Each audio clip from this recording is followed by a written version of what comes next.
India, सच सबसे पहले सबसे तेज।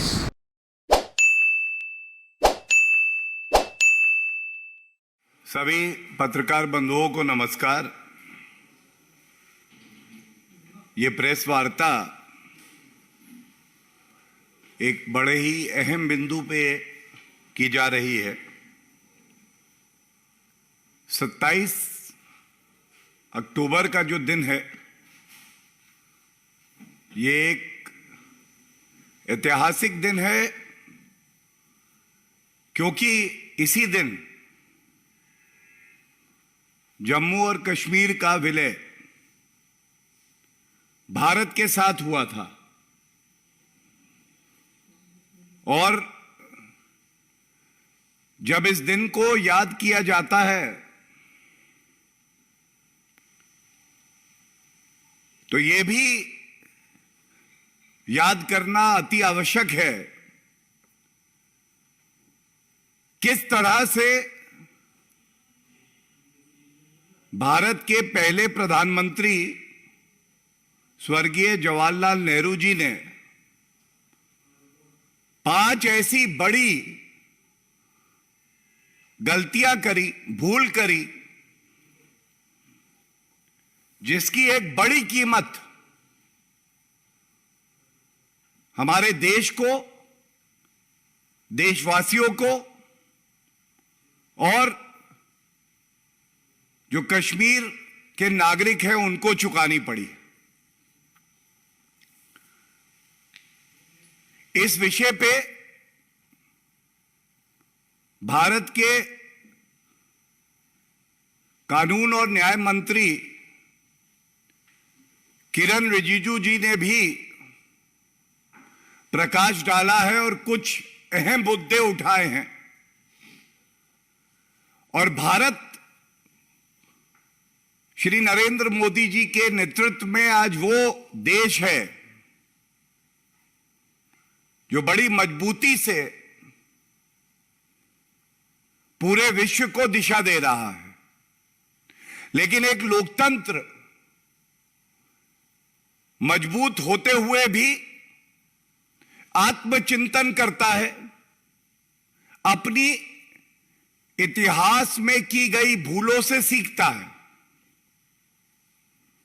और यह प्रेस वार्ता इसलिए बहुत अहम है क्योंकि जवाहरलाल नेहरू जी की जो ये 5 भूल थी, इसको दबाए रखने का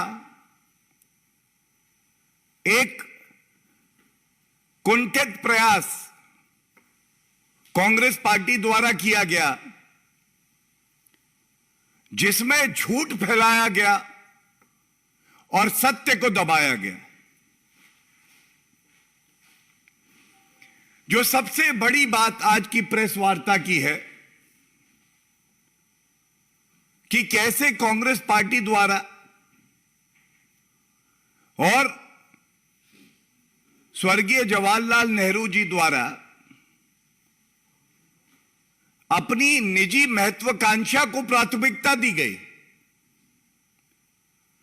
और देश हित को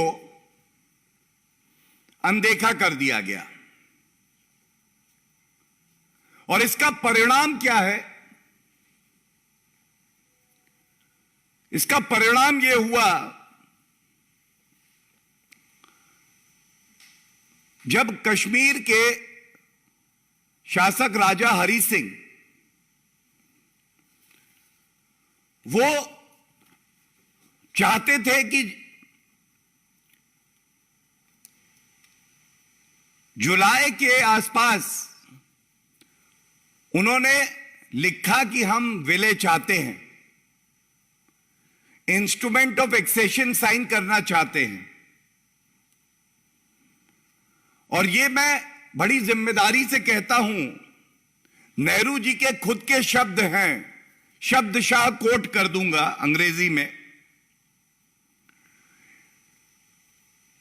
In Nehru's own words, the question of accession, quote, came up before us informally round about July or the middle of July. तो ये सवाल पूछा जाएगा कि जब ये जुलाई में बात आई तो अपनी निजी महत्वाकांक्षा को प्राथमिकता देते हुए किस तरह से उन्होंने राष्ट्रहित को दरकिनार कर दिया। और उनकी दोस्ती शेख अब्दुल्ला के साथ थी, हर कोई जानता है। दोस्ती ऐसी निभाई जिसकी वजह से आजाद भारत ने आक्रांता देखी पाकिस्तान द्वारा, द इन्वेजन बाय पाकिस्तान।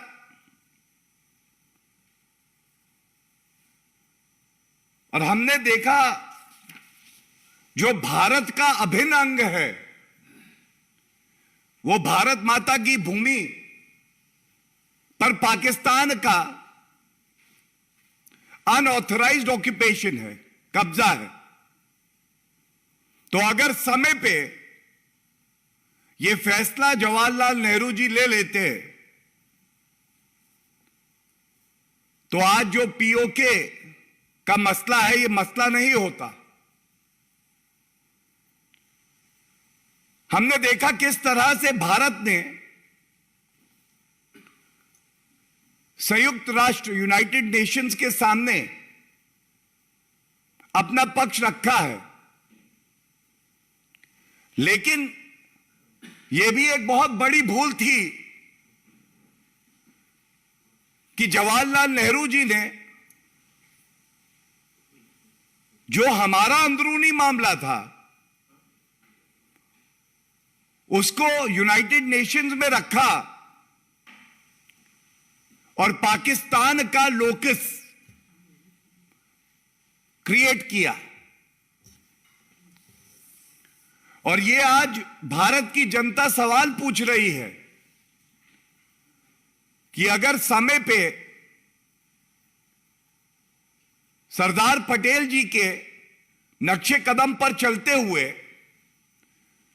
त्वरित कार्रवाई होती, जैसे 560 ऐसे प्रिंसली रूलर्स थे जिनका विलय भारत में हुआ और नेहरू जी भी उसी रास्ते चलते, तो शायद जो जिहादी आतंकवाद का रूप हम देख रहे हैं उसका सामना भी भारत को नहीं करना पड़ता।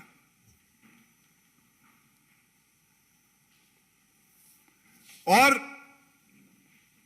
कुछ माह पहले हमने देखा था किस तरह से जो सच्चाई थी जिसको पुनः कांग्रेस ने ही दबाने का प्रयास किया, हमारे कश्मीरी पंडित हिंदू भाई बहन जिस तरह से प्रताड़ित किए गए, उनके अपने घरों को छोड़कर कश्मीर को छोड़ना पड़ा, यह भी शायद ना होता। आज यह बात बार बार पूछी जाएगी कि ऐसा क्यों हुआ कि जवाहरलाल नेहरू जी ने अपनी दोस्ती निभाते हुए जब राजा हरि सिंह जी के साथ समझौता हो रहा था, इंस्ट्रूमेंट ऑफ एक्सेशन साइन हो रहा था,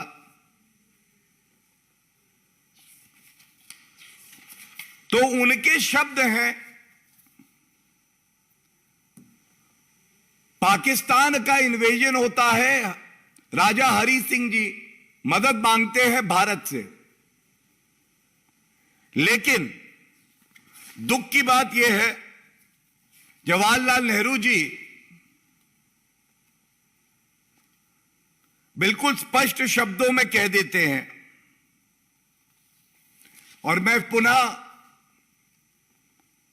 कोट करूंगा जो कहा गया, I suggested to you the urgency of taking some steps like the formation of a provisional government. Sheikh Abdullah, who is obviously the most popular person in Kashmir, might be asked to form such a government. देश की अखंडता को ध्यान में नहीं रखा, जो अपनी निजी महत्वाकांक्षा है और जो अपनी मित्रता थी उसको ध्यान में रखा। और ये लोकसभा में जो उनके शब्द हैं वो भी आपके समक्ष रख देता हूं। 1952 में जवाहरलाल नेहरू जी कह रहे हैं, I remember it must have been the 27th of October. After practically an all-day sitting in the evening, we came to the conclusion that in spite of all the risks and dangers involved, we could not say no to the appeal that was made by the then ruler, agreeing to sign the instrument of accession which was delayed by Jawaharlal Nehru. और एक ऐतिहासिक भूल जो जवाहरलाल नेहरू ने करी, उस ऐतिहासिक भूल का सुधार, ऐतिहासिक सुधार किसी ने किया तो वो देश के प्रधानमंत्री श्री नरेंद्र मोदी जी ने, जब अनुच्छेद 370 को निष्क्रिय किया गया संशोधित करके 5 अगस्त 2019। ये वही लोग हैं जो कहते थे आर्टिकल 370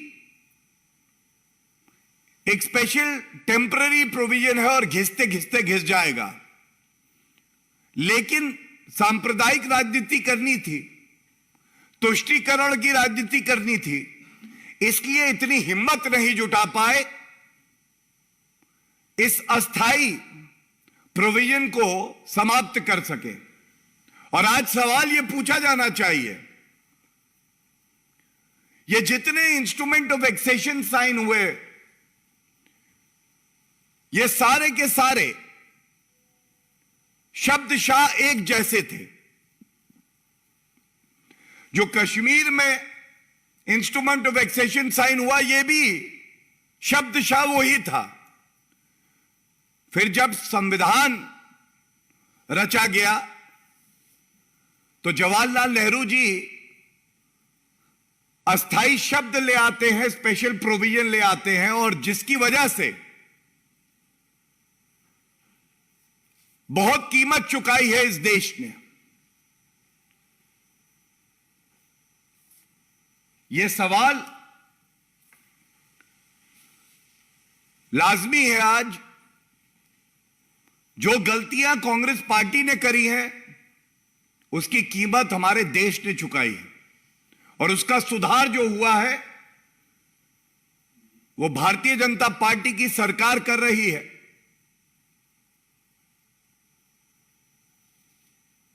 आज ये सारे सवाल जो पूछे गए हैं इस मंच से,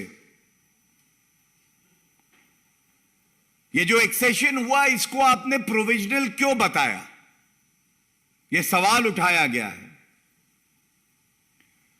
राजा हरि सिंह जी ने तो इसको प्रोविजनल नहीं बताया था, ये एक बहुत बड़ी भूल है। एक और भूल जो है जिसपे मैंने अभी प्रकाश डाला, जब ये हमारा अंदरूनी मामला था तो इसको यूएन क्यों ले जाया गया। और जो सबसे बड़ी बात है, ये जो सारी रियासतें थी इनका विलय भारत में हो रहा था इंडिपेंडेंस एक्ट के तहत। तो इंडिपेंडेंस एक्ट में प्लेबिसाइट कराने का या अप्रूवल लेने का कोई प्रावधान नहीं था। यह उपज थी कांग्रेस पार्टी के नेतृत्व की, खासकर जवाहरलाल नेहरू की।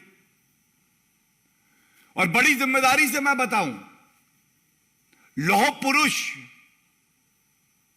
हम सब जिनका आदर करते हैं, सरदार पटेल, उनकी सहमति इसमें नहीं थी। ये जो अनुच्छेद 370 प्रस्तावित किया गया, इसके लिए घनिष्ठ थे जवाहरलाल नेहरू जी के एन गोपाल स्वामी अयंगर, इनको लाया गया। तो आज यह भी एक सवाल है कि ये जो पॉपुलर अप्रूवल लिया जाएगा, यह उपज जवाहरलाल नेहरू जी की ही थी। और मैं केवल एक बात कह के अंत करूंगा, कांग्रेस अभी भी बदली नहीं है। जो बांटने की सोच है वो अभी भी वैसी ही है। जब अनुच्छेद 370 को संशोधित करने के लिए बिल लाया गया, याद आता है कि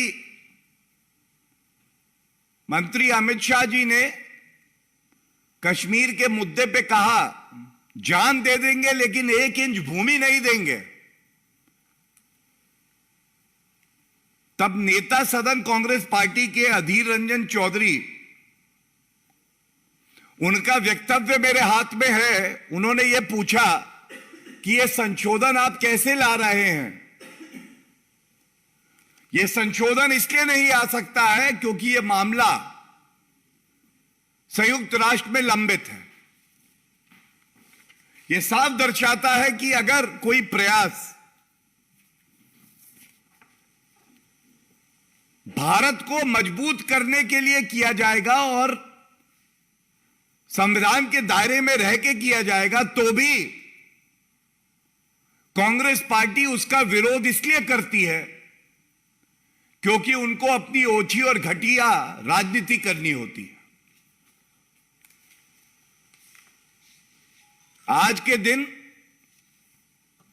ये सवाल पूछे जाने चाहिए, आत्मचिंतन होना चाहिए। और जिस कांग्रेस पार्टी ने यह ऐतिहासिक भूल करी, लाखों लाखों भारतीयों को कष्ट हुआ, वो विस्थापित हुए, लोगों की जानें गईं, आज कांग्रेस पार्टी को पूरे देश से माफी भी मांगनी चाहिए। बहुत बहुत धन्यवाद।